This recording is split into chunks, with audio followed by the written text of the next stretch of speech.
Hello, everyone. I am Dr. Marty Ross, and this is another Conversations with Marty Ross MD. This is a webinar where we explore Lyme disease. These webinars are different every time because they're created by you and your questions, and then my responses obviously as well too. So I see a number of new names here tonight, and I see a number of names on my display board that tell me that people have been here before as well too. So to those of you that have seen here before, welcome back. I'm glad to see you back again. For those people that are new, glad to see you here too. So the way that these webinars are created is, again, with your questions, and you can write those questions to me over on that side of the screen. There's a chat box right at the bottom. And if you write your question in that chat box and then hit the enter key only when your question is complete, that will send it to me. So if you're trying to write it in different paragraphs and doing the enter key to create paragraphs, just be aware that will send a separate question each time. I try to post your question, so it makes it easier for me if you're not doing a bunch of enters, if I can just put the whole thing up at the same time. So as I do get to your questions, I will read them. I read them even though I post them so you can see them on your computer screen. Sometimes in the recorded version, it isn't that clear, okay? So I do try to make sure that I read them so that people watching the recording can have a full understanding of what the questions are too. So yes, I am creating a recording tonight. And if things go as planned, if I don't have any technical difficulties, I will wind up publishing that for you tomorrow morning, okay? Now, 2 webinars ago, something crazy happened where my server, a Google server that holds this webinar service malfunctioned. And so the webinar actually fell apart after about 15 minutes where you couldn't hear me. I didn't even realize it had cut off. So I talked to the computer screen for an hour without realizing anyone was here, but that one didn't get recorded. So hopefully things go the way they're supposed to tonight, okay? So again, tomorrow morning, you'll get a recorded version or an email with me giving you information about the recorded version. That should come to you around 6 to 6:30 a.m. Seattle time, which is Pacific Standard Time. So for those of you out in New York State, for instance, that's a 3-hour time difference, okay? And so without any further ado, let's go ahead and get started. Oh, one more thing. I will work through as many questions as I can tonight. Because I can't get through all of them, I usually try to take no more than one per person. Sometimes I'll take more than one. Okay? All right. So let me go ahead and get started here.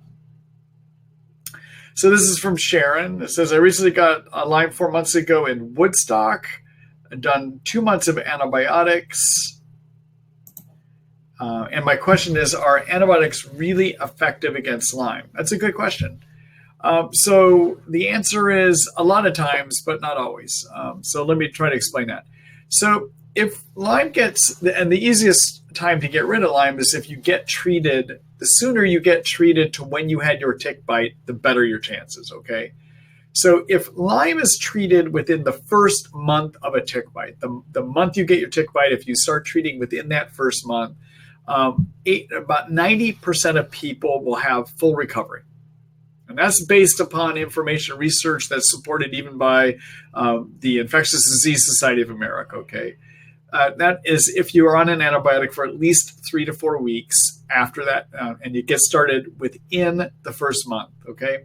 But even so, 10% of people will go on and develop ongoing symptoms, okay? All right, then if you've had Lyme in you for a year or more when you get started on antibiotics, what we tend to see is that those are what I call people with chronic Lyme disease. In that kind of a situation, treatment with antibiotics helps about 90% of the time. There are 10% of people in my experience that get nowhere with that kind of treatment, okay? And we don't know why. It's a very complicated illness. There's a lot of things that complicate whether a person is going to recover or not. When you use antibiotics, if you've had Lyme in you for a year or more, what we find is that 90% of people get help, and those improvements that they get can range up to 100%, okay? When you start antibiotics and it's beyond the month of treatment or beyond the first month of your tick bite, what I tend to see to get well is it's going to be about 2 months of antibiotics for each month beyond your tick bite. And I try to treat people until they are symptom-free for at least 2 months, all right? So where you are, given how soon you are to when you had your tick bite, I think you have a good chance of getting symptom free, maybe 90% chance, okay? But to prevent relapse from happening, to make sure that you actually get this thing knocked out, I would try to make sure that you treat until you're symptom free for at least 2 months, okay? Secondly, Sharon, you need to make sure that you're treating for all 3 forms of the Lyme germ. So the Lyme germ lives in you in something called a spirochete, which looks like a corkscrew. That's the thing you've probably seen pictures on the internet, okay? It also lives inside of cells as something called intracellular Lyme, and then there's a microscopic cyst form of the germ. Traditionally, doctors will follow the guidelines in Centers for Disease Control, the Infectious Disease Society of America, which tell us to use doxycycline for 3 to 4 weeks, and they may just leave you on that antibiotic if you're not getting better. That's good for spirochete Lyme, and that is good for intracellular Lyme, but it doesn't do anything for cyst Lyme.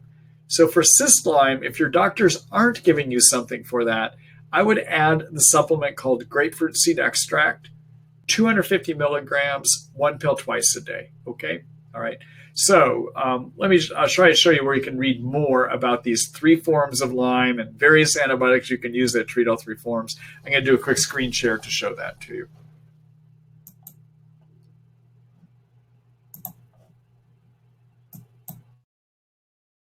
The Treat Lyme book. This is my website where I provide lots of information about Lyme disease. And so I've organized, I call it the Treat Lyme book because I've organized it into chapters, okay? There's not a hard copy version of this. This is an internet-based book only. You have to read it online. But I've organized things into chapters, and in the infection treatment plan section, if you're looking at how do you treat an infection, how do you treat Babesia, or how do you treat Bartonella, or what antibiotics do you use to treat Lyme disease, you can find it here. And I've got an article called A Lyme Disease Antibiotic Guide, okay? And this happens to be a free article. This one you can read without actually having to have a subscription to the site, okay? So you may want to take a look here. I do talk about the 3 forms of Lyme, and I also talk about how you put the different antibiotics together to create a full treatment, okay? All right. Oh, one other thing in here, that information I gave you about the odds of recovery, you can find that in a chapter called About Lyme Disease. And there is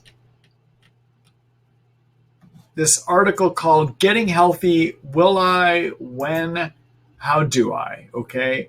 This is where I talk about the odds of your recovery, and will treatment work? How long will it take, etc. Okay, so you can find that article right there. All right, let me go back here again.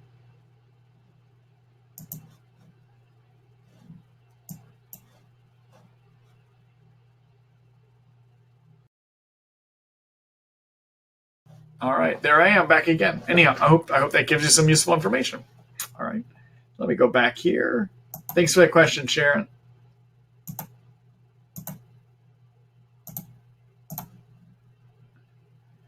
Hello, Margaret. Let's see. Does the Lyme bacteria get into some parts of your teeth and then emerge when dentist touches them with the instruments? So I don't think actually the teeth themselves, like the enamel, the hard part of teeth, I don't think that Lyme gets in there. Lyme can get into cavitations that are found under your teeth, which would be like little pockets under your teeth, which can tend to occur if you've had root canals, for instance, before, although sometimes they'll occur otherwise too. I usually only start thinking about doing things about cavitations or looking for such problems if I've got some of this not recovering that easily. The other time I'll think about cavitations is if I've got a patient that's had a root canal done, because you can get cavitations as part of that. Dentists, there are some dentists that are skilled to figure out whether you have these cavitations. And I want to be clear, I'm not talking cavities, which would be holes in the teeth. I'm talking cavitations, which are little cave-like structures or pockets below the teeth in which Lyme can live, okay? So there are some dentists that are skilled at figuring this out. They tend to be a group of dentists called biologic dentists. that have special x-rays in their office that they could use to help determine whether you have those pockets or not. If you do, the safest bet is to actually sometimes just remove the teeth. The other thing is some dentists will be able to inject ozone or hydrogen peroxide into those little pockets, and that can kill Lyme that is hibernating in there as well too. Okay, all right. Good luck to you, Margaret. Thank you for that question.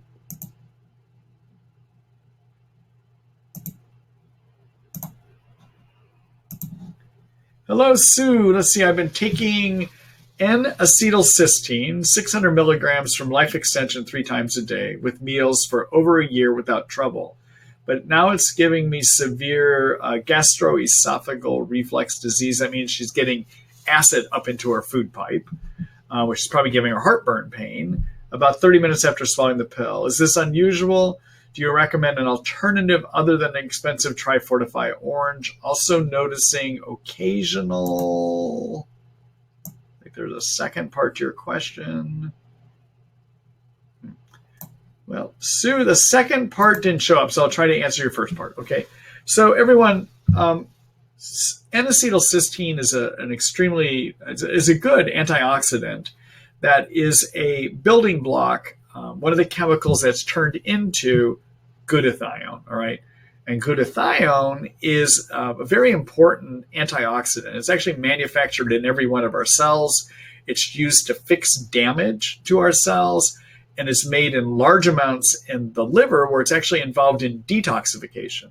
So you can build up glutathione by taking N-acetylcysteine, and a good dose is about 500 milligrams 3 times a day. Sue's taking 600 milligrams 3 times a day. Or you can take liposomal glutathione, which is glutathione microscopically wrapped in fat. It's microscopically wrapped in fat to increase its absorption. And a good product for that is the Tri-Fortify. There's an orange flavor. There's also a watermelon flavor. They're flavored because it's rich in sulfur, and sulfur kind of has bad egg taste sometimes, okay? But if you flavor it, it works out pretty well. The company that makes the Tri-Fortify is somebody called Research Nutritionals. They do a pretty good product, or they do a good product, actually. So anyhow, what Sue's saying, she wants to use the N-acetylcysteine instead of the Tri-Fortify Orange, okay? All right, so, which is fine. Either way will work. Although sometimes if the N-acetylcysteine isn't, I will then use the Tri-Fortify Orange or Tri-Fortify Watermelon. And that is, if you do that, it's 5 milliliters of that 1 time a day. All right, so you're getting heartburn. And so N-acetylcysteine may be slightly acidic. And over time, that can irritate the lining of your food pipe and even irritate your stomach lining. If those get irritated, the skin that lines the stomach and even skin that lines your food pipe can get swollen and inflamed. And separating your food pipe from your stomach is a valve, a muscular valve, that is supposed to close tight to keep acid from going all the way up into your food pipe, okay? Now, if the skin covering that muscle gets inflamed, it causes the muscle not to work correctly, and then you get acid reflux, which is what you're having, the gastroesophageal reflux disease. So you can either just temporarily stop your N-acetylcysteine to let things heal, or you can do some natural approaches. And the best natural approach that I find is to use licorice. Not the candy form of licorice, but the herbal medicinal tablets, okay? And so if you chew licorice tablets, your saliva, your spit, interacts with chemicals in the licorice, and they create a microscopic gelatinous coat that coats your food pipe and coats the stomach. And what that does is it provides a barrier so that even if acid is coming up, it's not going to irritate. Also, that barrier gives a chance for this inflamed skin covering the muscle of your at the bottom of your food pipe to heal, so that your food pipe muscle starts working again, keeping acid from coming all the way up, okay? So I like using a form of licorice called deglycerated licorice. That's Deglyzerrated, I believe. The product I like for that is a product made by Integrative Therapeutics called Rhizinate. That's Rhizinate. That is a 350 milligram or 320 or 350 milligram pill. But what you want to do is you chew 2 tablets before meals 3 times a day and before bed, okay? And what you might want to do is take your N-acetylcysteine with food at the same time for a bit here, okay? Try that for a month. That probably will get that all resolved for you. And this deglycerated licorice, everyone, is something you can use for any GI, anytime you get heartburn, or if you got ongoing gastritis, stomach pains, inflammation of the stomach lining leading to ongoing stomach pains. The deglycerated licorice is a great way of helping with that as well too. Okay, all right. So let me just show you guys something. So I know in tonight's webinar, I will periodically be mentioning, and sometimes generically, okay? So if you're wondering, what supplements do I use in my practice? So when I mention generic names like curcumin or licorice or banderol or cat's claw, what do I use, okay? So you can look here at my store, Marty Ross MD Supplements. I have curated or picked supplements here that I think are going to have the greatest chance of helping you. I choose brands that tend to be companies that do a great job of sourcing for the most active ingredients. And I also have handpicked supplements here that tend to have a low chance of using artificial fillers that could hurt you, okay? So if you're wondering, what is my licorice product? You could hit the search button up here, and you could just type licorice.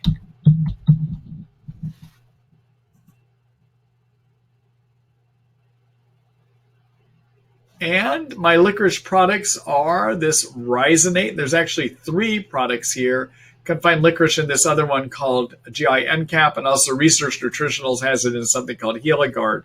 But I would use one of the rhizinate products that I was just telling you about, okay? All right. Let me go back here. Oh, so anyway, my supplement store is where my patients get their supplements, okay? But anyone can buy from the supplement store. So feel free to get your supplements here as well, too. All right. Let me go back here.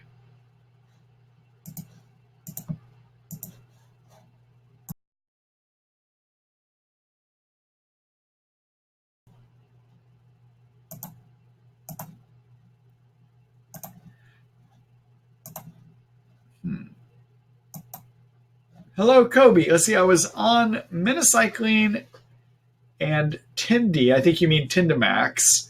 100 milligrams of the minocycline, 500 milligrams of the Tindamax, or also known as tinidazole, for 60 days every other day. I improved, but then switched to Malarone and azithromycin for Babesia.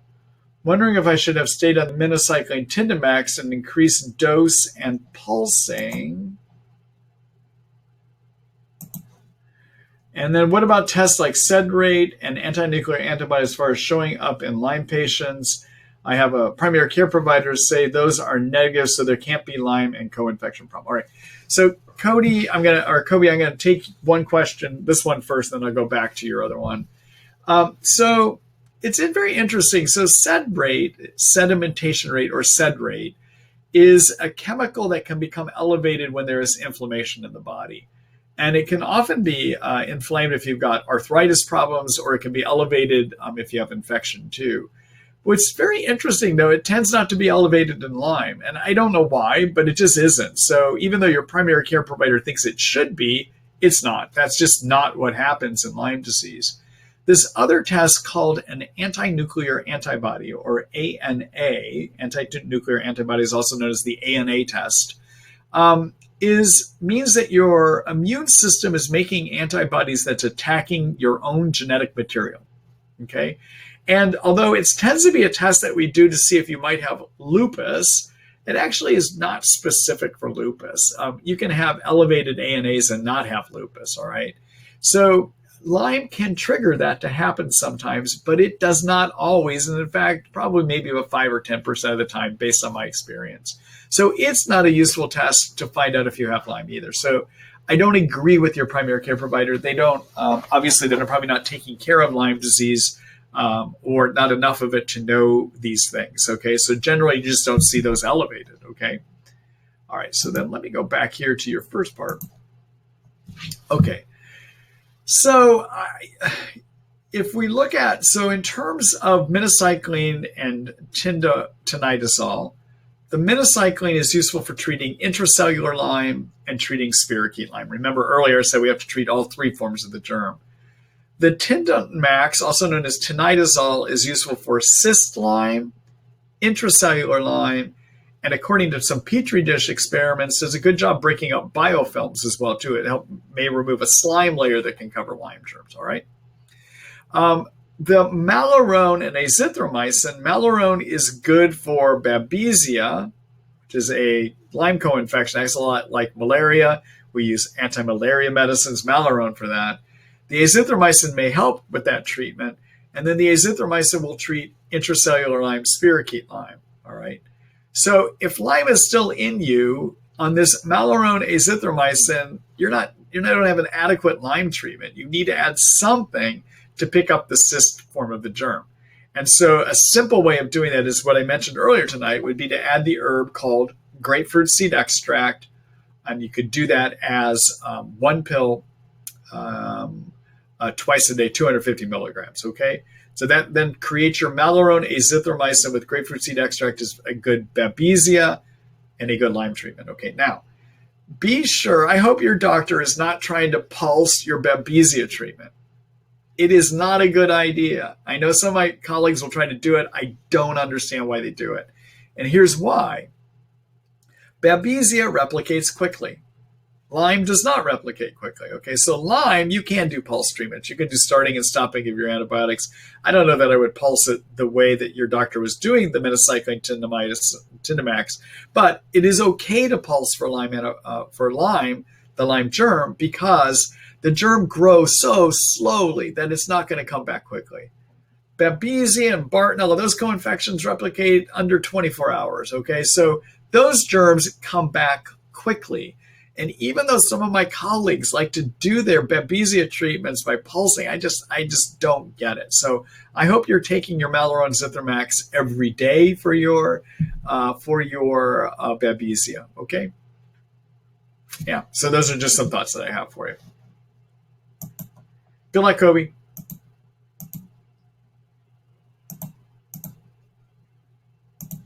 Hello, Jackie. Let's see. Hope you are doing great, Dr. Marty. I am. Thank you very much. Thank you so much for telling us about curcumin. It helps a lot. However, I have had neck aches and severe migraines for years now with the feeling of pressure in my head. It's quite bad most days. Perhaps my RX painkillers are too familiar to my body. Have you any, let's see, second part here, recommendations, supplements, or prescription for this type of pain? Also, I saw a dermatologist. Well, let me answer that part first, okay?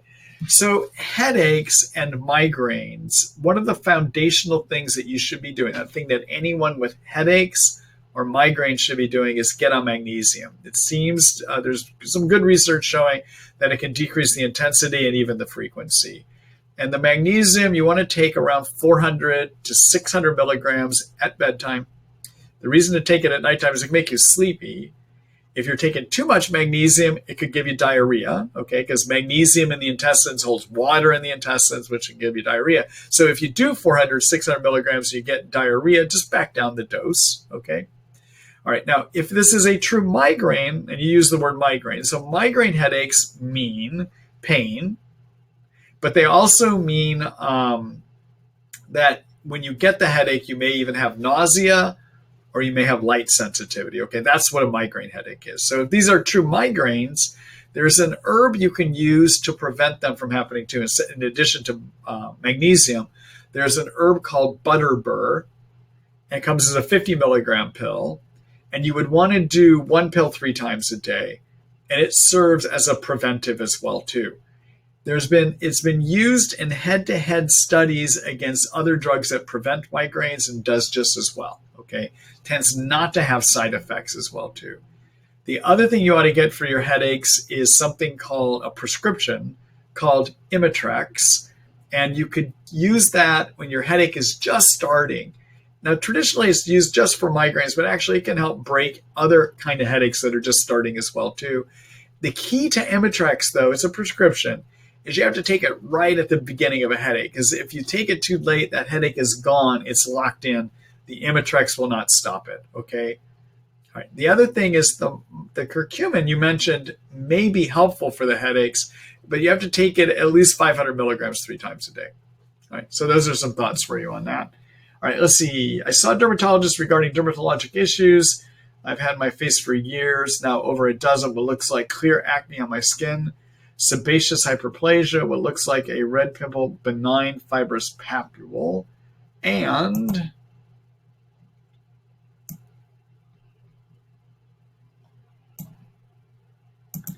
some small red dots, cherry hemangioma benign, and seborrheic keratosis benign. Can any of these be because Lyme, Candida, or co-infections? If so, might they go away with treatment? Will no more appear when the treatment are done? All right, so let me read back through your list here. So the cherry hemangioma sometimes can be something that occurs in Babesia. They sometimes go away. They sometimes don't. Okay, sorry about that. I can't give you any more specific than that. Seborrheic keratosis, I have not seen as something that occurs as a result of Lyme. Let's see, what was the other one? I'm trying to find the other part of your question here. Just a minute.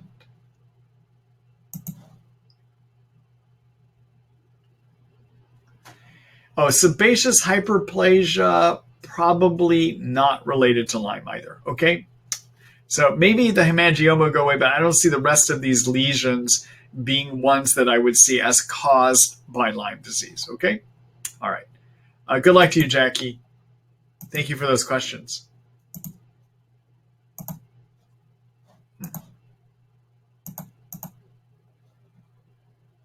Bear with me here. I've got to erase Jackie's questions so I can get at some other ones here.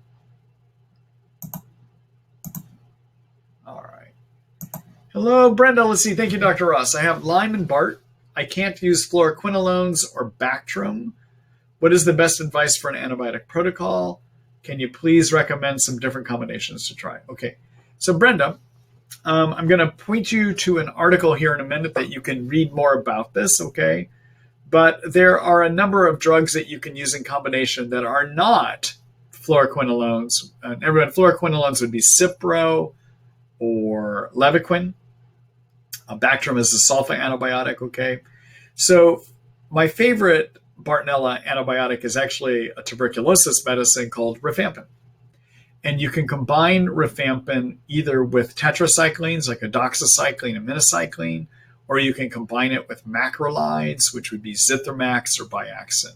So if you did rifampin with either the tetracyclines or the macrolides, that is a great Bartonella treatment. Also, that is a full Lyme treatment too. Okay, so the rifampin is the lead agent for Bartonella, and then the tetracyclines or the macrolides treat intracellular Lyme and treat cyst Lyme, but they help Bartonella or rifampin with Bartonella. And then rifampin, in terms of Lyme, treats cyst Lyme and can also help with intracellular Lyme as well too. Okay, all right. So that's one idea. Another idea that you can try is to use a tetracycline at the same time as a macrolide. And if you do that, that combination will work about 80% of the time. This rifampin with either tetracycline or macrolide combination will work about 80 to 85% of the time for Bartonella, okay? And when you treat for Bartonella, you want to use at least 2 antibiotics. I know some of my colleagues sometimes say 3 antibiotics are better. I generally find 2 antibiotics are going to work pretty well. So let me show you that article where you can look at options that I have. There's also some herbs you can use, although the herbs tend to work not as well. They tend to work about 75 to 80% of the time, okay? About 75% of the time, actually. All right, so I'm going to come over here to my chapters again. In the infection treatment plan section, take a look at the article called Kills Bartonella, A Brief Guide, where I lay out herbal and prescription options for you, okay? All right. And I give you the dosing, how you take them, how long you take them, what do you do if it doesn't work.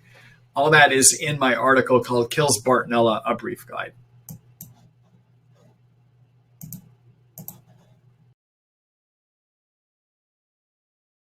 To you.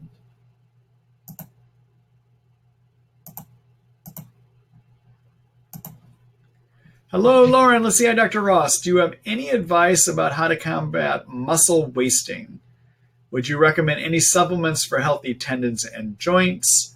Also, any tips for coping with lactic acid buildup in the morning? This happens to me even with minimal activity the previous day. So I can answer most of that. I don't know if I can be able to answer all of it. So muscle wasting, everyone, means that their muscles are just decreasing in size. Now, sometimes that happens in Lyme due to decreased activity that people have because they're just too tired to do anything, okay? So can that be reversed? Yeah, with increased activity when you get healthy enough to do that. Also, muscle wasting can happen in Lyme due to excess cytokines, all right? So many of you that have attended these webinars for a while know I always talk about cytokines. So here's my chance to talk about cytokines again. So cytokines are chemicals that are made by white blood cells when they see infection, like Lyme or yeast or cold viruses or viruses in general, okay? And they're good and bad. On a good side, cytokines help create more white blood cells to fight the infection. They draw them to where the infection is and they help them work better. So that's all great, okay?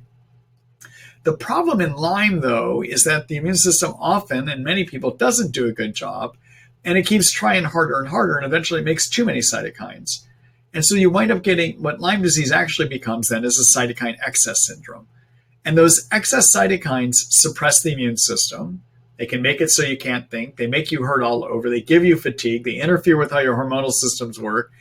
Basically, most of the symptoms that we call Lyme disease symptoms are actually excess cytokine symptoms, okay? All right. And one of the things those cytokines do is they lead to muscle wasting as well, too. So one thing you want to do for your muscle wasting is if you can get active to a degree, start getting active to a degree. That could be something as brief as a 5-minute walk if that's all you can do, for instance, okay? Secondly, you've got to do something to lower your cytokines, all right? And as you know, one of my favorite ways to do that, many of you know that is to use curcumin. Curcumin is a component of turmeric, the Indian seasoning turmeric. Does a great job of lowering cytokines. It gets inside white blood cells and limits cytokine production. It's also something great to use if you're having Herxheimer reactions as well, too, okay? That's one of my key things that I use with my patients, all right? So that's one thing that I would do is make sure you're on curcumin, and if you can, start moving. But you have to do that to tolerance. You do activities in Lyme to tolerance. You want to find a level that you can do for which you do not pay the price the next day, basically, okay? All right. And then let's see, would I recommend any supplements for healthy tendons and joints? The one thing I would recommend to support your tendons is vitamin C. Vitamin C helps build fibrous material in your tendons, and I would do maybe about 2,000 or 3,000 milligrams a day.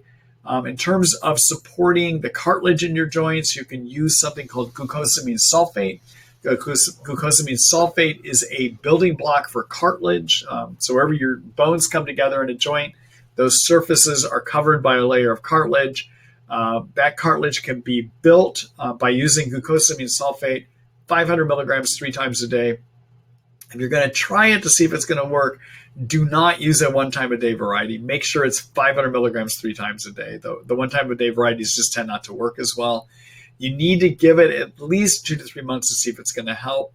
One of the things that can happen in Lyme disease is Lyme likes to burrow into tissues to try to hide from blood flow and oxygen, because oxygen and blood flow can kill Lyme, okay? So it can sometimes release enzymes that allow it to bury itself deep in cartilage. So sometimes in Lyme, you wind up getting wearing down of cartilage in the joints because of Lyme, and then you wind up getting bone rubbing on bone, and that can hurt. So that's why you sometimes get some of the pain in there. So again, vitamin C, 3,000 milligrams a day to support your tendons.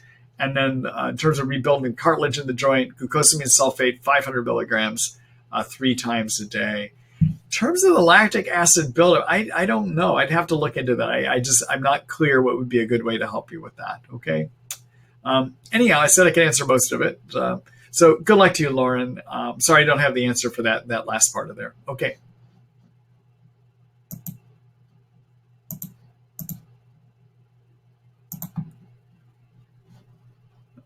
Hold on here a minute. Just bear with me a minute, everyone. Okay. Hello, Sue. Burping up curcumin. Is this to be expected? Last question. Can Lyme cause double vision? And you were asking me earlier. I couldn't find the second part to your question. Here you are. This is the second part of your question, I guess. Okay. Burping up curcumin. Is this to be expected? Last question. Can Lyme cause double vision and dry eyes in the solution? So I'm not quite sure what the first part, that whole curcumin question is. So I'm not going to be able to answer that because I only have a partial question here. But in terms of can Lyme cause double vision, it can.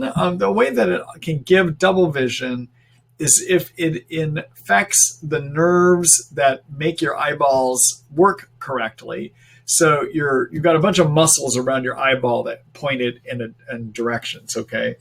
And there's nerves that make those muscles work correctly to pull the eye straight or to allow it to drift one direction or not. And if you have innervation problems because Lyme is infecting the nerves, you may get double vision because both your eyes are not pointing the same way. Okay? All right. So yes, Lyme could do that. Can Lyme give dry eyes? I'm not clear if Lyme is actually a cause of dry eyes. I'm not sure. I tend not to see that as a problem. Can some of the medications we use in Lyme give you dry eyes? Yeah. So some of the sleep medicines we use, some of the pain medicines we use, prescription medicines, that is, some of the antidepressant medicines we use, those can be drying to the eyes, okay? All right. Burping up curcumin, generally people don't burp it up. If you're having trouble with it, though, if you're looking for, you might want to stop it and try another alternative to lower your cytokines. One of the other alternatives I'd like to use is something called quercetin. Quercetin is a chemical that comes from the skin of colorful fruits and vegetables. Like curcumin, it gets inside your white blood cells and limits the production of cytokines, okay? So let me just show you an article. I'm going to do a quick screen share here. Back in the Treat Lyme book again here. I'm going to look at a chapter called Herxheimer and Cytokines, okay? All right, so I have an article called Control Cytokines, a Guide to Fix Lyme Symptoms and the Immune System. Take a look at this. I give you a number of ways of lowering cytokines in addition to the curcumin. I describe quercetin in there to a degree too. So that's the article that you would look at. A similar article to that is one called Herxheimer die-off reactions, inflammation run amok. Basically, I tell you what to do to deal with those increased cytokines that occur when you start killing Lyme germs. So what a Herxheimer reaction actually is your immune system sees the dead bug parts and makes more cytokines. And remember tonight already, I said your Lyme symptoms are due to cytokines. So suddenly, if your immune system sees all those dead bug parts and starts making even more cytokines, you're going to have more pain. And this article talks about that and the steps you can take about that. Okay? All right, let me go back here.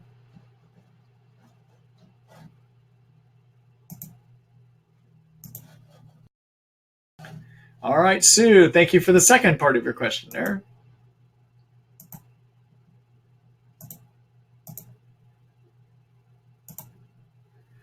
Hello, McKay. Let's see. Hi, thanks for doing this. You're welcome. I was wondering if you could speak to the energy healing or shamanic service listed on your site.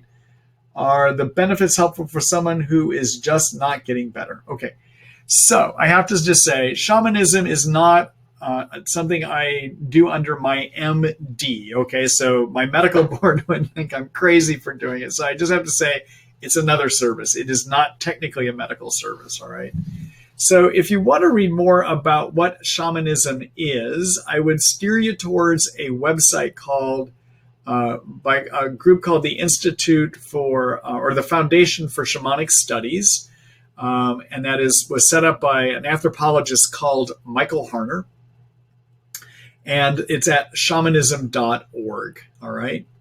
So shamanism comes out of, many people think of shamans as being part of Native American or Indian culture, but shamanism actually is a tradition that came to us out of Siberia and actually came out of Caucasian populations, believe it or not.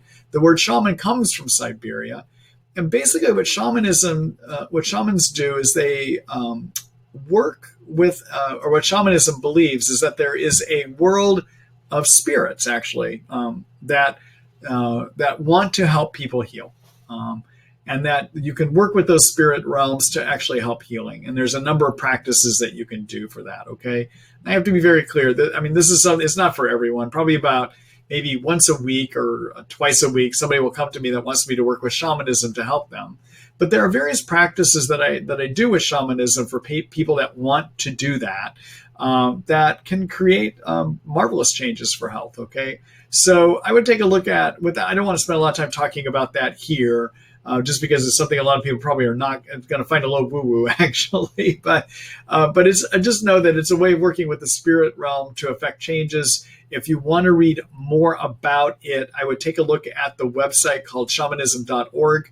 And Michael Harner is an anthropologist that basically has studied all the major shamanic cultures in the world, including Native American, including ones down in the Amazon, including Siberian shamanism, and has basically been able to figure out core practices that they all do that affect healing by working with what are called spirits. All right.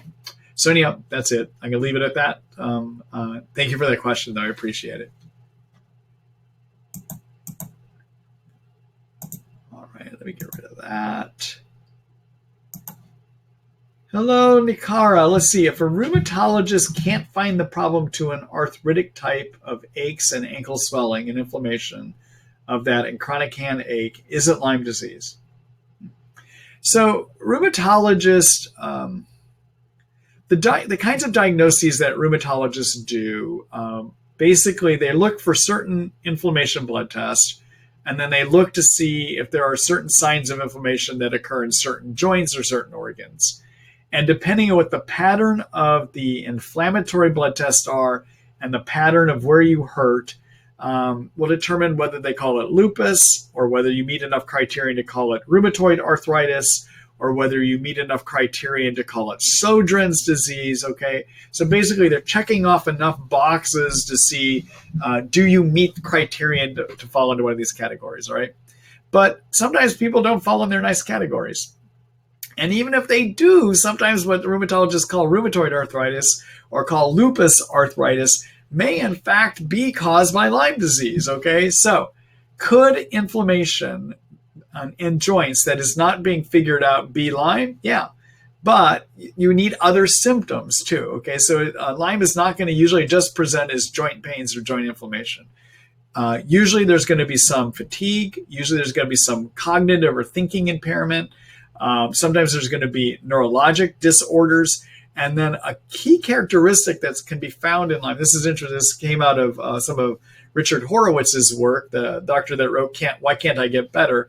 So he's showing that one of the key findings for people with Lyme disease that can be as good as testing is if they have fatigue, cognitive impairment, joint pain neuropathy, and wandering joint pain or neuropathy. If there's a wandering quality about it, all of those put together can be as good as doing testing to find out if somebody has Lyme, okay? So to have Lyme, it's rare to have something in isolation that's just inflammation. Generally, there's going to be other symptoms that are part of that as well, okay? All right. Thank you for that question.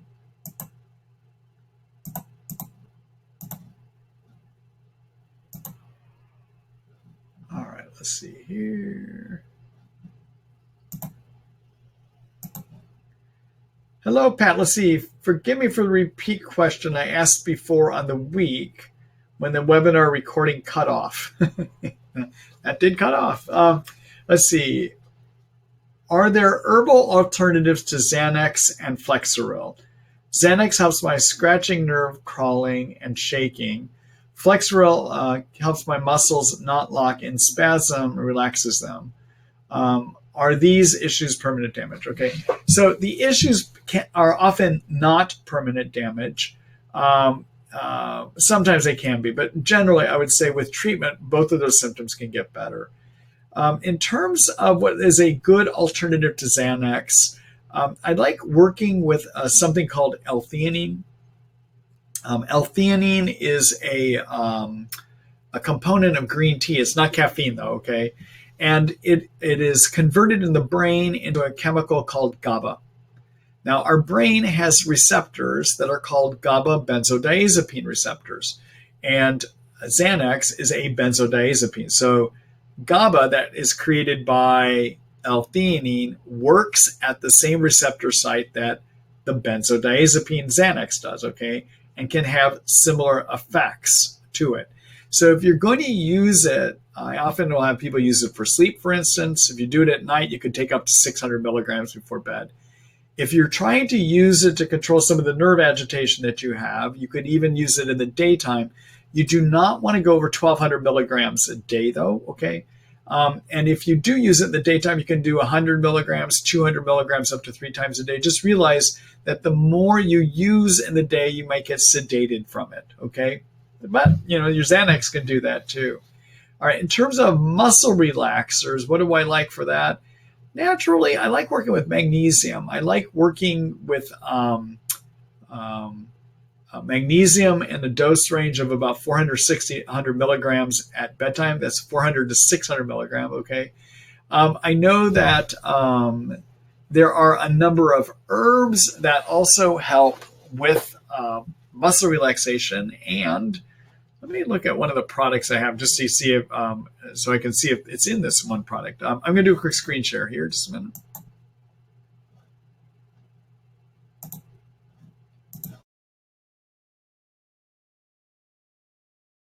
I carry that is a research nutritional supplement that I just need to double check what it has in it. Bear with me here for a minute.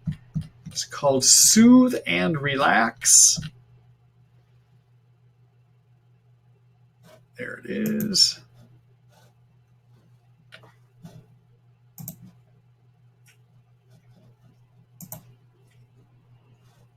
All right, so it's got in it magnesium is the big muscle relaxer. Yeah, this is going to tend to be more for anxiety actually than it is muscle tension. I would tend to say stay with just increased magnesium in terms of some of that muscle relaxing. Okay, all right. Let me go back here.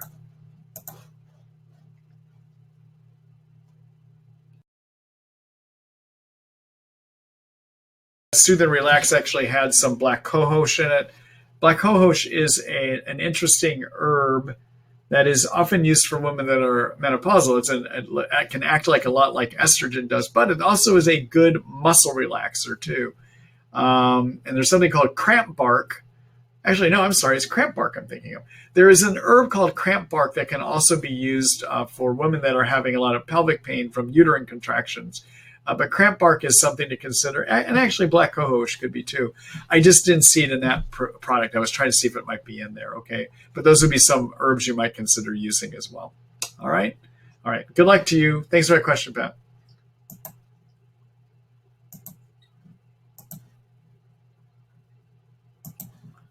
Hello, Clara. Let's see. Hi, doctor. I was, chatting 2 weeks and up my doxy to 400 milligrams for Lyme. Recently diagnosed on symptoms for Babesia. The doctor prescribed Malarone as your instructions and also azithromycin as I bought the Treat Lyme book. Do I still take 400 milligrams of doxy plus the other two? Good question. Thank you for buying the Treat Lyme book too. I'm glad you're getting some help out of that. And just as a comment on that, I wrote it so it's information you can provide that you would find useful, but also to give to doctors that just don't have enough experience in managing this, so that it would have enough information for them too. So I'm glad to see that's how it's working out for you as well too. So if the doxycycline that you're taking treats intracellular Lyme, spirochete Lyme, and the doxycycline also could help treat Babesia too. The Zithromax that you're taking also treats intracellular Lyme and spirochete Lyme, and therefore can help treat and also helps with Babesia too. So you don't need to do both. You can either do the doxycycline, or you could do the azithromycin, but you don't need to use both, okay? Of the two, for Lyme, the doxy is going to be stronger. When it comes to treating Babesia, I think either one of those is interchangeable. So if you're looking for the best chance for your Lyme and still being very effective for Babesia, I'd probably stay with your doxycycline and not the azithromycin. But you don't need to use both azithromycin and the doxycycline. Okay? I hope that answers your question. Good luck to you, Clara. Oh, actually, I see a part 2 to your question here. So let me get out of there. Let me go to part 2. Also, is Babesia dangerous to treat if I don't have it? The nutritionist thought I did on symptoms. I'm worried about taking these antibiotics. So Babesia, we usually diagnose based on symptoms. The problem with Babesia, we estimate about 15 to 20 strains. And when we use medicines to treat Babesia, but we only have the ability to test for 2 strains. Therefore, I will use medicines to treat Babesia if a person has a number of symptoms suggesting it could be there, okay?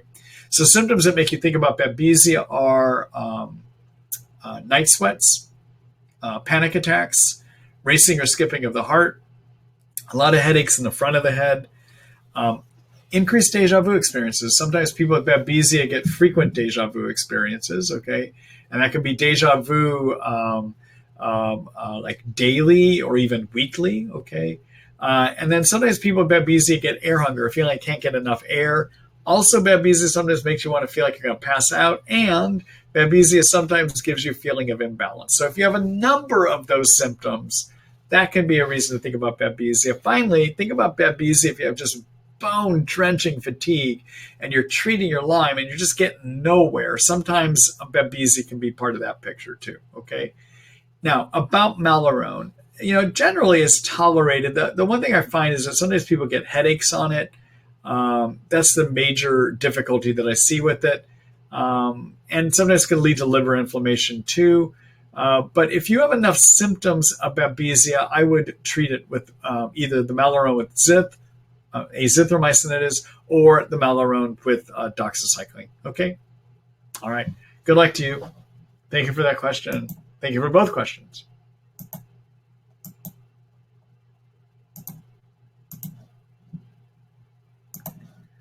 Hello, Robin. Hold on here just a minute.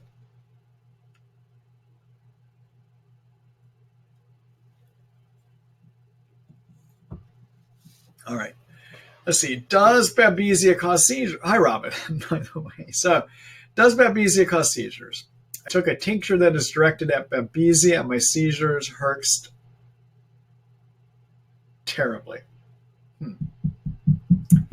So, I usually don't think of Babesia as giving seizures. I think of Lyme can sometimes give seizures. I think of Bartonella giving seizures. It is possible that the medication, whatever it is that you're using for Babesia, is triggering seizures as a side effect, okay? Sometimes they can do that, all right? So I hope that answers your question, Robin. And good luck to you. Hello, Kate. Let's see. Hi, Dr. Marty. I have lots of issues with muscle tightness, soreness, especially in my traps, shoulder, back, neck. Is this common with Lyme or BART? Also, should I continue treatment if I've had swollen lymph node behind my neck for years and none of the treatments seem to help, or is it bad to ignore? Okay, so lymph nodes get enlarged whenever we have infections, and occasionally lymph nodes will become scarred in a big position. They just stay that way, all right? If it's not changing, sometimes it's useful to get a biopsy of it just to make sure there's not like a cancer there, for instance. That would be something to think about if you have a lot of other lymph nodes, you might want to get a biopsy. I would definitely have your doctor feel it. Sometimes, depending on how it feels, you can tell whether it's one of these scarred, open lymph nodes that's benign.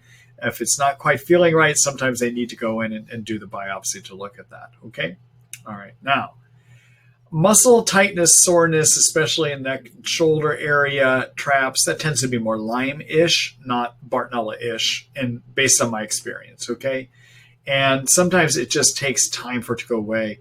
For that kind of tension, I would definitely make sure you take an adequate magnesium. At least 400, 600 milligrams at nighttime can be useful for that.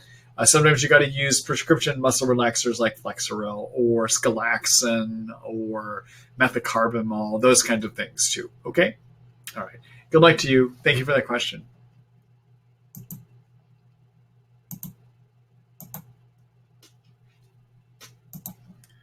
Hello, Andy. Let's see. I have concerns about yeast overgrowth, but I'm not clear on how to know when it's appropriate to treat aggressively. I think you've suggested a couple of weeks of fluconazole to treat this. I just finished 3 weeks of doxy for a 3-week challenge because Western blot was inconclusive. Retesting soon. Prior to that, I was on ciprofloxacin for something else. I scored 170 on your yeast questionnaire. Primary symptoms are bloating, burping, adult acne, and sugar cravings. Would you treat aggressively? I'm taking plenty of probiotics. Okay, so there's 2 articles, everyone, I'm going to point you to later to look at with more detail. One is how do you diagnose yeast overgrowth? Secondly, how do you treat it? Okay, there's 2 articles, all right? But you have a lot of symptoms of yeast, okay? So the big symptoms of yeast are sugar cravings, gassiness and bloating. Those yeast in your intestines, when they grow too much, release toxins that can sometimes trigger acne. That doesn't happen in everyone, but if you've got a lot of acne occurring, that often can be because of the yeast in your gut. Sometimes those yeast will give women a vaginal itching, vaginal discharge. Sometimes you get yeast up here in your food pipes so that when you swallow, it feels like things catch or hurt as you're swallowing them in your food pipe, okay? So those are symptoms that make me think of yeast. The other thing that makes me think of yeast is if a person's doing better and they suddenly get worse, 80 to 90% of the time, I find it's yeast that is causing that. Those yeast, in addition to releasing toxins that give you brain fog, sometimes make your neuropathies worse too. Those yeast trigger the immune system to make too many cytokines, right? And remember, I've already said tonight a number of times that your Lyme symptoms are really too many cytokine symptoms. So if you're chugging along with the treatment, you suddenly get worse, that usually means cytokines are increased. A very common cause of that is too many yeast. And you would look at these same kind of symptoms that I just went through here, okay? So when somebody has Lyme or has been on antibiotics for a while, in this disorder, I find it is useful to treat for yeast for a minimum of 4 weeks, okay? And the most aggressive way would be probiotics in combination with nystatin as a 500,000 international unit pill, 2 pills 2 times a day, and diflucan or itraconazole, usually diflucan, but if that's not effective, then itraconazole. And I would do those daily for 30 days, actually, not 2 weeks, but 30 days, all right? So yeah, it takes a bit to get yeast out. Itraconazole, if you do it, is a 100 milligram pill, 2 pills 1 time a day. Diflucan, if you do it, 200 milligrams, 1 pill 1 time a day, all right? Now, after you get done with the itraconazole or the diflucan, then you still want to stay in your nystatin and your probiotics a minimum of 4 more months. If you're still remain on antibiotics at that point, I just stay on the nystatin and the probiotics to prevent yeast, okay? All right, so let me show you, do a screen share here.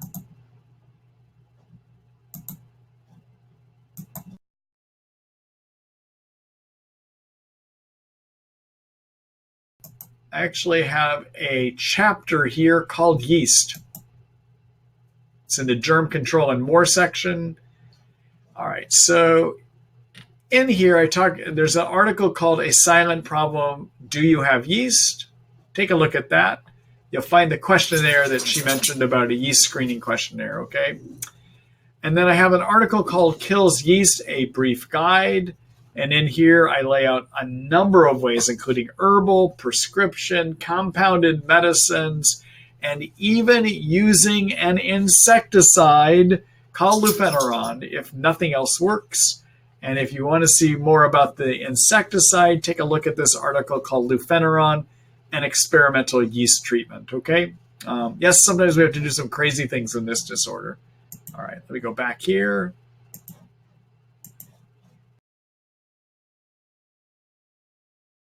Question, I hope that gives you some useful information.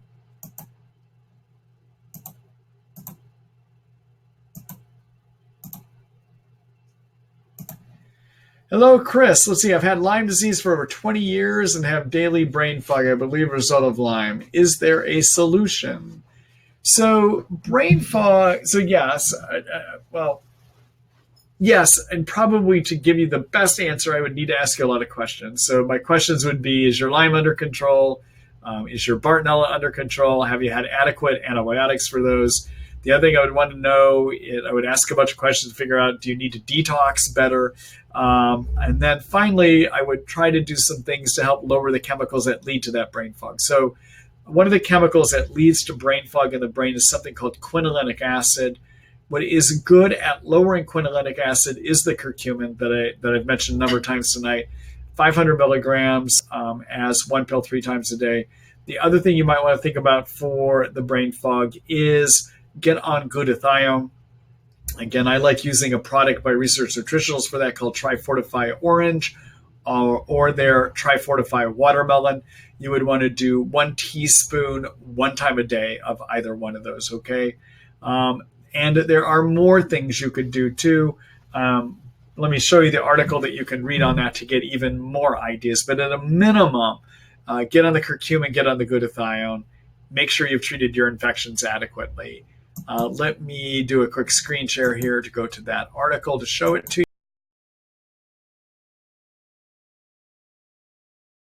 Lyme book, go to the brain and nerves chapter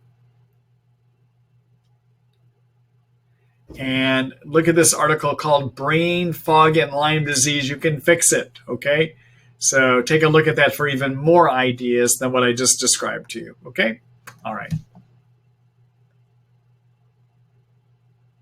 Let me go back here.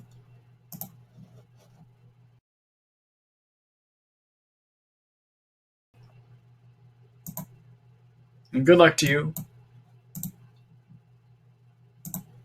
Hello, Deborah. Let's see. Thank you, Dr. Ross. What do you think of PEMF mats? I don't know. That's what I'd say. So I assume they're a pulsed electromagnetic frequency is what they are doing, and those electromagnetic frequencies sometimes can, in theory, kill germs. Do they work? I just don't know. I honestly don't know. I know some people feel they get benefits out of it. I'm not clear if they do or not. The closest thing that I do know is there's another electromagnetic frequency machine called a Rife machine that I know some of my patients use. And when they use that, not at my recommendations, because the FDA will not allow doctors to recommend that. So I'm not recommending it. I'm just talking about my patients' experiences. I find that it helps maybe 40% of the time. So I don't find it to be overall that useful as a germ killer for Lyme. But I just don't have enough experience working with the pulsed electromagnetic frequency mats that you're talking about here. Okay? All right. Thanks for the question, Deborah.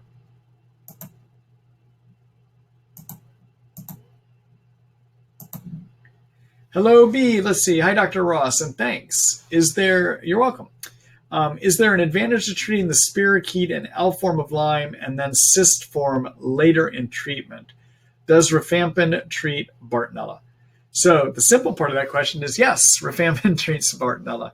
And again, for other ideas, take a look at my Kills Bartonella article that you can find in the Treat Lyme book, okay?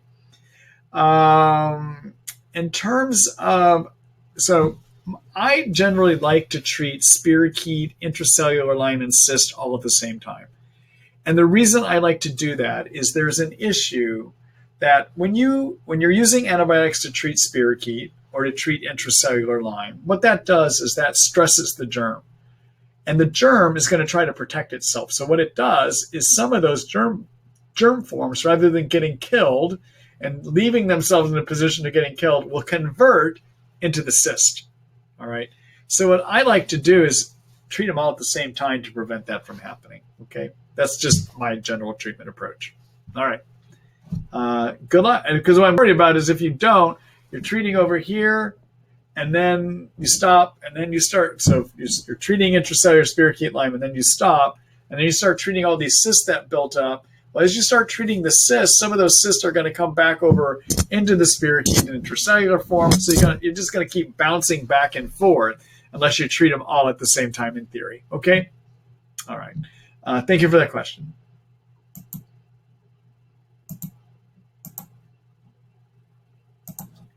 Hello, Aaron C. Why do Lyme symptoms worsen around a woman's hormone cycle? It's a great question. And I don't fully understand why it happens other than acknowledging it happens, okay? So it may have something to do with the hormonal changes decreases the functionality of the immune system. Maybe the germ gets more active around that time. That's my hypothesis on it. But I truly have not seen anyone that has done research to explain why this happens, okay? But it is a very common phenomenon that does happen. Thank you for that question, and good luck.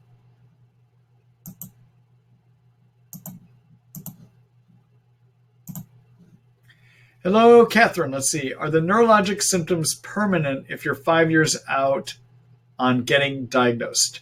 Not necessarily. I have had people, so yeah, generally the earlier you get treated, the better, okay, just generally. But I have had somebody that had Lyme for about 25 years, probably one of the sicker people I've seen, and within 6 months, everything was gone. All right, now that is not typical, okay, because an average length of a Lyme treatment is 2 years. And with treatment, improvements can range up to 100%, but that doesn't mean they always get back, okay? But yeah, I would say there's nothing hard and set and fast here. Anyone at the beginning of treatment has a good chance of getting recovery. They have about as much chance as anyone else does as far as what I've seen, okay? All right. Good luck to you, Catherine.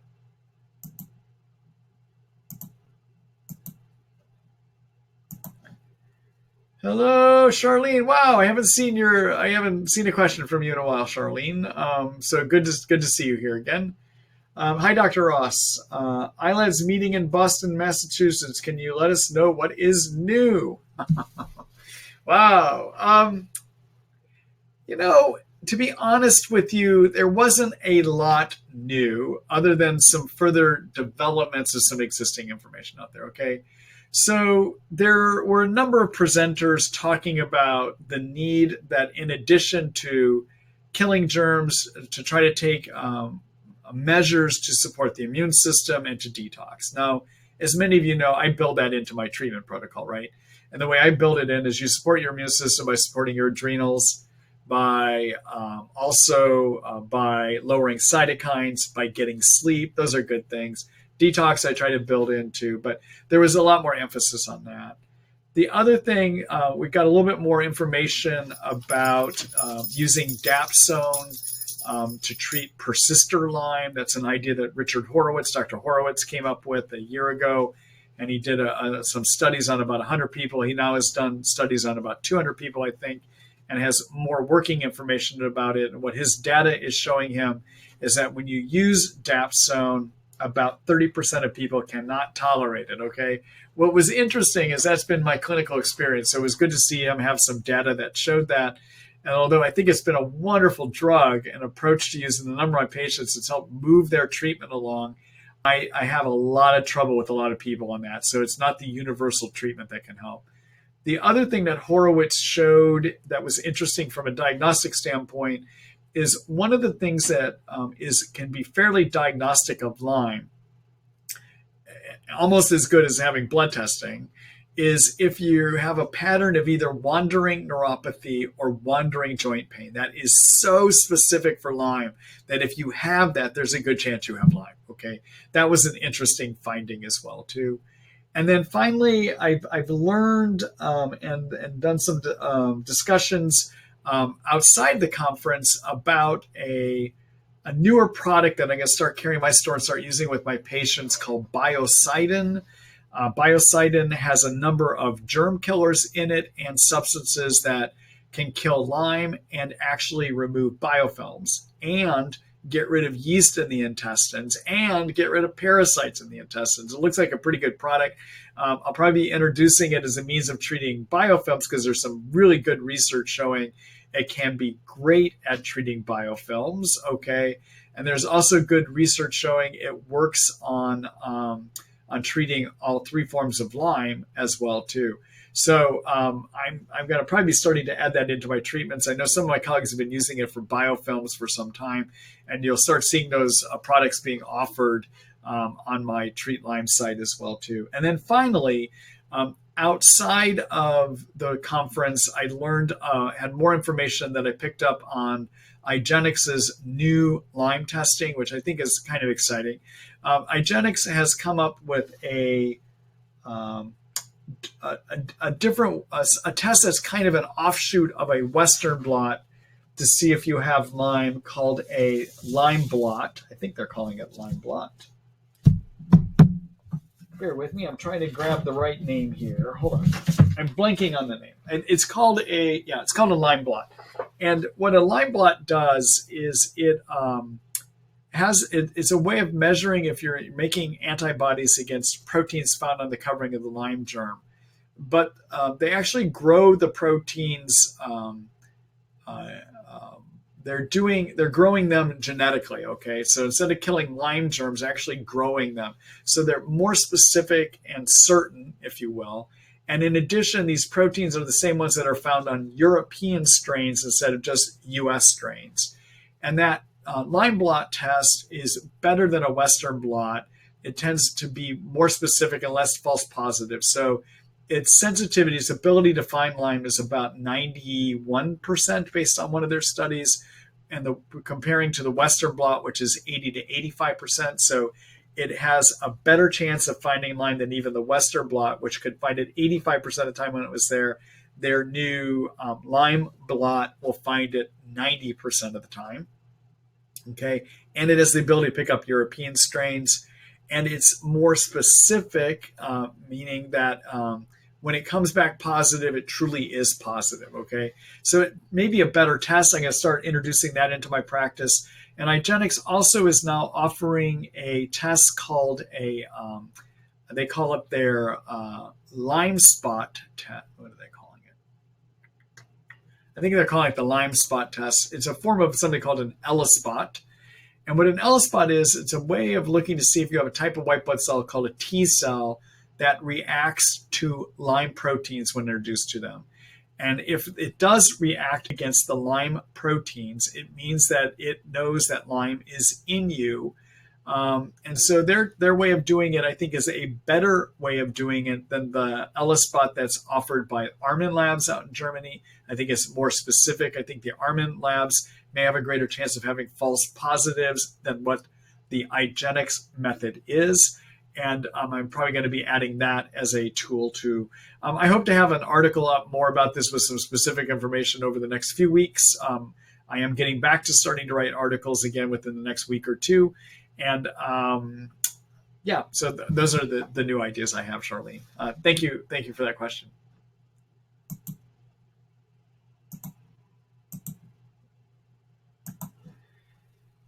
Hello, Jenny. Let's see. Treating Lyme and Bart for 5 months. I'm on doxy, rifampin, grapefruit seed extract, curcumin, baluchi. 2 weeks ago, I started having some heart flutters that got progressively worse. I had to go to the hospital on Sunday because they were so bad. ER diagnosed them as premature ventricular contractions. He didn't know what. Let's see here. Doxy, rifampin. I'm just trying to see if anything you're taking could have caused that. Let's see. He didn't know what was causing them, but suggested I get off all meds to see if they are the cause. Do you think this is the medication or the Lyme? I don't feel like a Herx, mainly because it was a totally new symptom, but I don't want to stop my medication either. Okay, let me go back. I have to go back and look at your list of medicines. All right, so I would not think of baluchi. Baluchi is an enzyme, lumbar kinase, which is an enzyme that comes from earthworms. Yep, earthworms. And it breaks down biofilm. That has nothing to do with your heart conduction system. Curcumin is a very powerful antioxidant that lowers cytokines, has nothing to do with your heart conduction system. Grapefruit seed extract, I am not aware of it having any interference with your heart conduction system. Doxycycline does not do anything with the heart electrical conduction system. I need to look up something about rifampin. I'm just, bear with me here. I have to look in one of my drug directories. If it is the rifampin, it's not a common thing, but I think rifampin may interfere with a part of the heart conduction system. So hold on here just a minute. It is a rare problem, but I have to double check that it can do that. So hold on. Let's see. I'm looking it up in one of my drug directories here.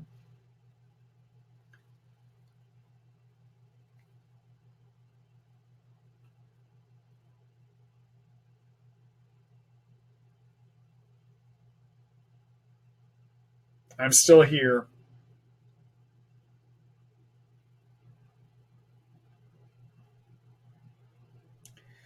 One more thing.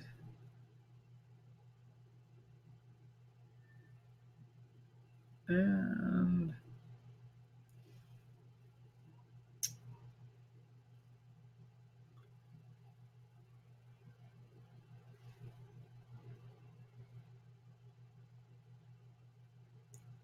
I'm sorry, but I have to literally just look one drug at a time here.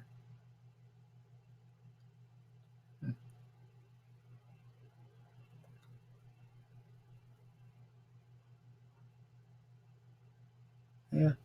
I don't, I'm not seeing anything in my drug directories that says it does heart conduction abnormalities. I am remembering in the back of my brain though that it may. Okay, this would be something I'd have to look up with more detail, which you could do it yourself too. So what you want to do is look up rifampin and something called QT interval.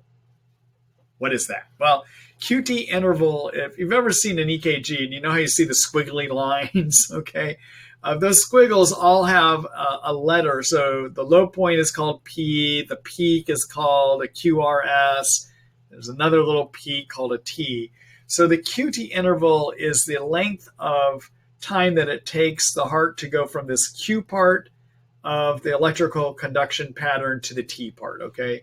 And there are some drugs that prolong the electrical conduction in that, meaning they slow down the electricity moving through the heart. That can lead to arrhythmias.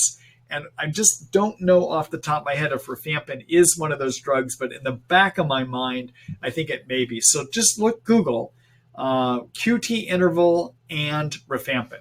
See what it says, okay? If it says it does lead to QV interval changes, that's your culprit, all right? So I just don't have the time to look it up right now, but you can look that up, okay? All right. Everything else you're seeing that you're on, I don't see it as a problem, okay? All right. Good luck to you.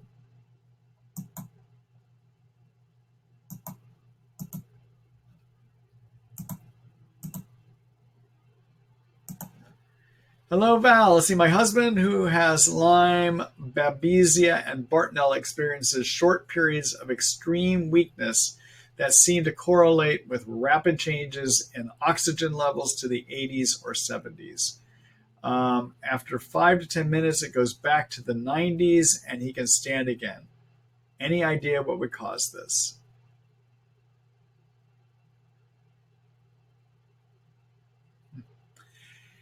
So low oxygen can occur in the blood if you're not getting adequate blood flow to the heart to pick up the oxygen. And that can occur from low blood pressure or the heart not beating enough to be able to get it there, okay? So this is the kind of situation I would try. You may want to talk to your primary care doctor to set up a heart monitor to see if during these episodes, if there's changes, if the heart's beating fast enough to move blood. During these episodes, you would want to get a blood pressure monitor too to see, is he have adequate blood pressure? And if you are having heart rhythm problems and you are having low blood pressure problems, that can sometimes occur from Lyme infecting a nerve that's supposed to control those, called the vagal nerve, or sometimes Babesia can give those kind of changes too, okay? But you would want to do some heart monitoring and blood pressure monitoring, heart rhythm monitoring and blood pressure monitoring too, okay? All right, good luck to you, Val. One other thing, I don't know if he's coughing a lot. Sometimes you can get mucus plugs in that block the air pipe, so that there's not enough oxygen that gets to the blood too. So, but that would be he's only going to be having mucus plugs if he's coughing. That would be a sign that he's getting mucus plugs. Okay. All right. Good luck.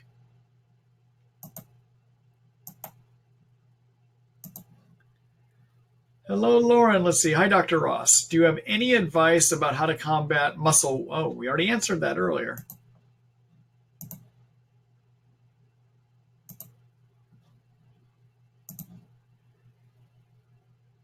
Let's see.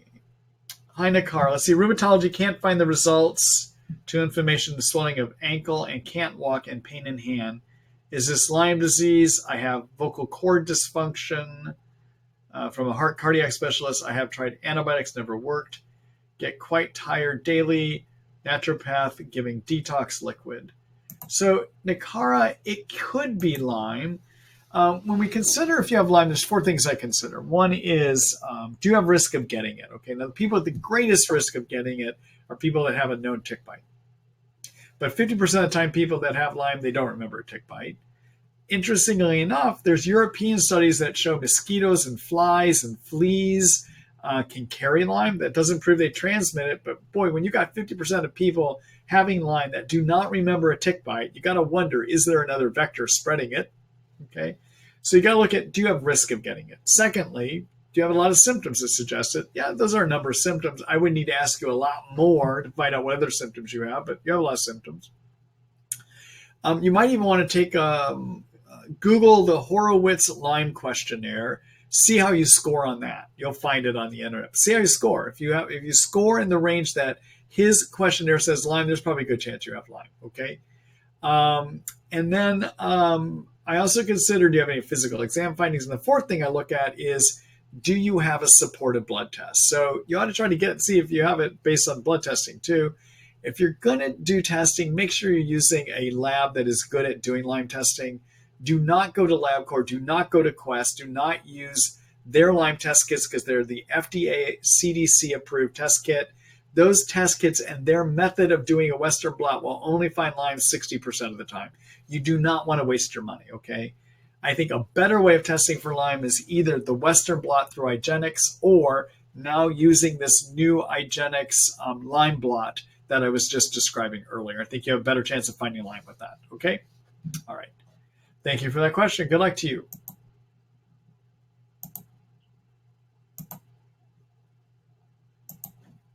Hello, McKay. Let's see. I have had this rawness on my tongue and throat for months, and I had it several times in the past few years. I have Lyme that was left untreated for 15 years and have chronic fatigue syndrome and fibro as well as Babesia and Bartonella, Candida, and SIBO. They can't seem to find anything to help it. Any ideas or heard of? So, McKay, I often think that when people have rawness on the tongue and in the mouth, that often in the throat, that usually means Candida. That's just been what my experience is. And even if they've tried treating, make sure they have treated for at least a month with a combination of nystatin and diflucan. At least a month.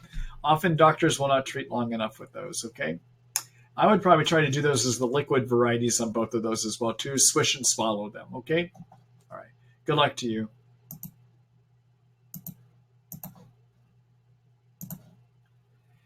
Hello, Amber. Let's see. Hello, Dr. Marty. Have you had success in treating Lyme disease with the biofilm busting enzymes nattokinase and serrapeptase plus monolaurin alone, or in addition to using antibiotics? Thank you.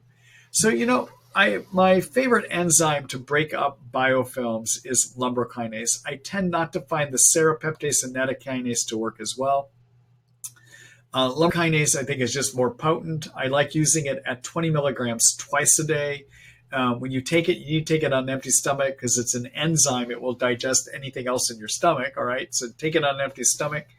But what is probably the stronger biofilm buster, at least based on my experience, is the combination of the herbs Banderol Cemento. Those two have been shown on Petri dish experiments to get rid of 100% of biofilm. Lumbrokinase, no one's ever actually done studies, or even serrapeptase or nattokinase There are no studies that have been done to show whether they get rid of biofilm, but we think they do based on how they work.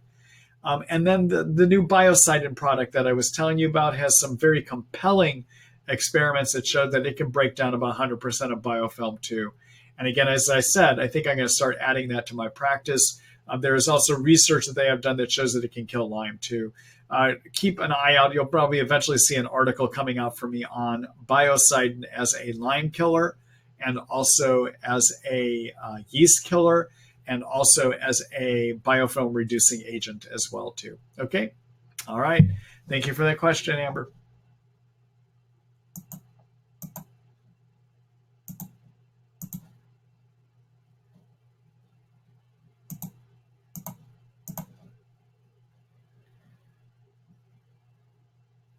Okay, let's see.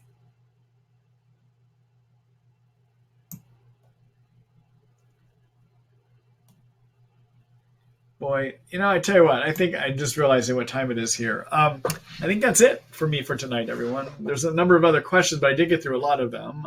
So those of you that didn't get to your questions, I'm sorry. There's only one of me and an hour and a half to do these webinars. Listen, tomorrow morning, you will get an email from me. And in that email, there will be links to the recording of tonight's webinar. Feel free to share that email. Yes, send it to people that you think might get a benefit from some of the information that we've talked to tonight. Also, in that email tomorrow morning, I will have the links to sign up for the next series of webinars that I think I'm just going to go right into it next week because I was off last week. So we'll probably do 2 or 3 straight webinars in December, and then I'll take a little bit of break around Christmas. So look for that sign up to come tomorrow, okay? And thank you for being here tonight. Here in a second, as we wrap up the webinar, I'm going to transfer you over to the Treat Lyme book, where you can sign up if you want to get more information I have there. Okay, so I have lots of information that could probably answer a lot of questions all of you have. It's in the Treat Lyme book. As you saw tonight, as I was describing it, everything is organized into chapters. There's even a search bar there that you could search whatever topic you want to know, and you'll see I've probably written a number of articles about that. The Treat Lyme book, I need to start doing some updates, but the information still is very current, and you will start seeing some additional writings coming out in the next month as I get back to being able to spend time writing on that, okay? So take a look at that and subscribe. I appreciate when you support the work that I do. Okay, good night, everyone. See you in probably next week. All right, bye-bye.